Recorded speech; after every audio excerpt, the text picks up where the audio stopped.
గురవే నమః. శ్రీ గౌరీశంకర దేవతాభ్యో నమః. ఈనాటి సభకు అధ్యక్షత వహించిన శాశ్వత రఘుపతి గారు నమస్సులు, మరి శిరీష గారు, మా మండలి రాధాకృష్ణ ఎటువంటి వాడంటే బోలాశంకరుడు, అంటే బోలాశంకరుడు అయితే మన ఎప్పుడు కూడా అందరినీ కవులందరినీ ప్రోత్సహిస్తూ ఎప్పటికీ అందరికీ సన్మానం చేయాలి, ఏదో ఒకటి చేయాలని కలుస్తూ ఉంటాడు. అటువంటి మండలి రాధాకృష్ణ ఈరోజు మమ్మల్ని పిలిచి ఎందుకంటే వ్యాస పూర్ణిమ సందర్భంగా ఏదో ఒకటి మిమ్మల్ని సన్మానించాలని సంకల్పం. అజ్ఞానతిమిరాంధ్రస్య జ్ఞానాంజనశలాకయ చక్షురున్మీలితమేన తస్మై శ్రీ గురవే నమః. అజ్ఞానంలో అంధకారంలో ఉండేటువంటి అజ్ఞానం అనే అంధకారంలో ఉన్నవాళ్ళకు ఆ స్వామి మన దారి చూపించేవాడు ఎవరు అంటే గురువు. ఆ గురువు ఎవరు? భగవంతుడే ఆ గురువు రూపంలో వస్తాడు. నిజంగా భగవంతుడు వస్తాడా అంటే ఆ పరమాత్మ మనకు గురువు రూపంలో వచ్చి దారి చూపిస్తాడు. అటువంటి భోలాశంకర ఆలయంలో ఆ స్వామి మీద ఒక పద్యం రాసి ఆ తర్వాత ఒక 2 మాటలు చెప్పి చేస్తాను.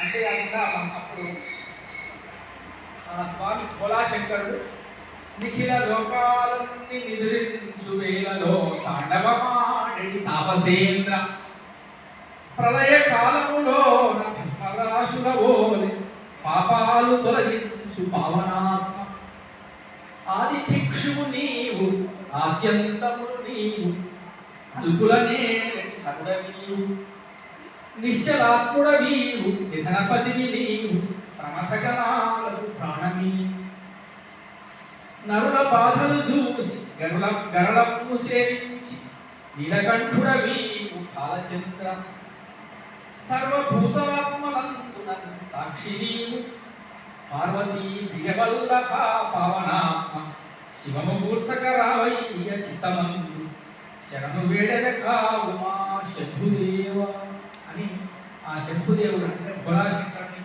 ఉద్దేశించి నేను రాసినటువంటి మీ వినతిని నేను విన్నందుకు నా అదృష్టంగా భావిస్తూ ఒకసారి మీరందరూ కూడా చిన్న భజన చేయడం.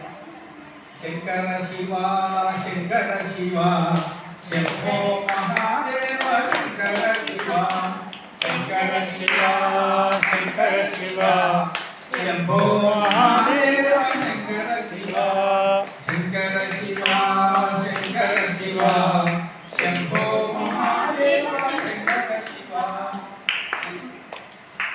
మండలి రాధాకృష్ణ ఈ అవకాశాన్ని ఇచ్చి ఈ వ్యాస పూర్ణిమ ఈ విధంగా పరిపూర్ణం చేసినందుకు నేను ధన్యవాదాలు తెలుపుతూ